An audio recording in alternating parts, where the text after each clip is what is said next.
తెలుగు రాష్ట్రాల్లో సంక్రాంతి అంటే కేవలం పండగ మాత్రమే కాదు, సినిమా పండగ కూడా. 3 రోజుల సెలవులు, కుటుంబ ప్రేక్షకులు, భారీ ఓపెనింగ్స్ ఇవన్నీ కలిసొచ్చే సీజన్ కావడంతో టాలీవుడ్లో చాలా మంది హీరోలు, నిర్మాతలు తమ సినిమాలను సంక్రాంతికి తీసుకురావాలని ప్లాన్ చేస్తుంటారు. ఇక 2027 సంక్రాంతి విషయానికి వస్తే ఈసారి పోటీ మరింత ఆసక్తికరంగా కనిపిస్తోంది. ప్రస్తుతం అందుతున్న సమాచారం ప్రకారం ఏకంగా 8 సినిమాలు ఈ పండుగ సీజన్ను టార్గెట్ చేస్తున్నట్లు తెలుస్తోంది. ముందుగా అనిల్ రావిపూడి దర్శకత్వంలో వెంకటేష్, కళ్యాణ్ రామ్ నటిస్తున్న సినిమాపై ఆసక్తి నెలకొంది. ఈ చిత్రానికి జనవరి 12న విడుదల అనే టైటిల్ను పెట్టడం మాత్రమే కాకుండా అదే తేదీన సినిమాను థియేటర్లోకి తీసుకొస్తున్నట్లు ప్రకటించారు. దీంతో ఈ మూవీ సంక్రాంతి రేస్లో ఉండడం దాదాపు ఖాయంగా కనిపిస్తోంది. మరోవైపు మెగాస్టార్ చిరంజీవి కూడా 2027 సంక్రాంతి బరిలోకి దిగుతున్నారు. బాబీ కొల్లి దర్శకత్వంలో ఎక్కుతున్న కాకా సినిమాను జనవరి 13న విడుదల చేయనున్నట్టు మేకర్స్ ఇప్పటికే ప్రకటించారు. ఈ సినిమాపై మెగా అభిమానుల్లో భారీ అంచనాలున్నాయి.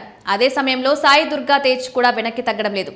రోహిత్ కేపీ దర్శకత్వంలో తెరకెక్కుతున్న సంబరాల ఏటిగట్టు సినిమాను జనవరి 12న విడుదల చేయనున్నట్లు ప్రకటించారు.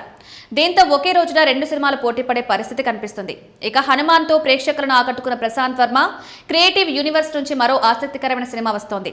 మహాకాళి సినిమాను జనవరి 8న విడుదల చేయనున్నట్లు ప్రకటించారు. ఈ చిత్రానికి పూజ అపర్ణ కొల్లూరు దర్శకత్వం వహిస్తుండగా శ్రీయారెడ్డి, అక్షయ్ ఖన్నా తదితరులు కీలక పాత్రలు కనిపించనున్నారు. మరోవైపు సర్వానంద్ కూడా సంక్రాంతి రేస్లోకి వచ్చారు. శ్రీను వైట్ల దర్శకత్వంలో తెరకెక్కుతున్న జార్జ్ క్రిష్ సినిమాను జనవరి 14న విడుదల చేయాలని నిర్ణయించినట్లు సమాచారం. ఎంటర్టైన్మెంట్ ప్రధానంగా సాగే ఈ సినిమాపై కూడా ఆసక్తి నెలకొంది. ఇక అక్కినేని నాగార్జున కెరీర్లో ప్రతిష్టాత్మకంగా భావిస్తున్న కింగ్ 100 కూడా సంక్రాంతి సీజన్ను టార్గెట్ చేస్తున్నట్టు టాక్ వినిపిస్తోంది. పార్ రంజిత్ దర్శకత్వంలో రూపొందుతున్న ఈ సినిమాకు జనవరి 14వ తేదీని పరిశీలిస్తున్నట్లు ప్రచారం జరుగుతోంది. అయితే దీనిపై అధికారిక ప్రకటన రావాల్సి ఉంది. అంతేకాదు రజనీకాంత్ హీరోగా, కమల్ హాసన్ నిర్మాణంలో తెరకెక్కుతున్న ధర్మాన్ సినిమా కూడా పొంగల్ బరిలోకి వచ్చే అవకాశం ఉందనే వార్తలు వినిపిస్తున్నాయి. ఇక రవితేజ, శ్రీ విష్ణు కాంబినేషన్లో హసిద్ గోరి దర్శకత్వంలో తెరకెక్కనున్న సినిమా కూడా సంక్రాంతి రేస్లో ఉందనే ప్రచారం జరుగుతోంది. అయితే ఈ ప్రాజెక్టు విషయంలో ఇంకా అధికారిక ప్రకటన రావాల్సి ఉంది.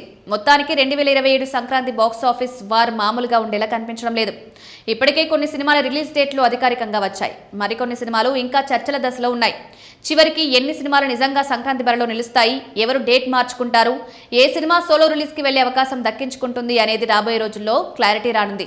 కానీ ఒక్క విషయం మాత్రం ఖాయం, 2027 సంక్రాంతికి థియేటర్లో ప్రేక్షకులకు అసలైన సినిమా పండగే.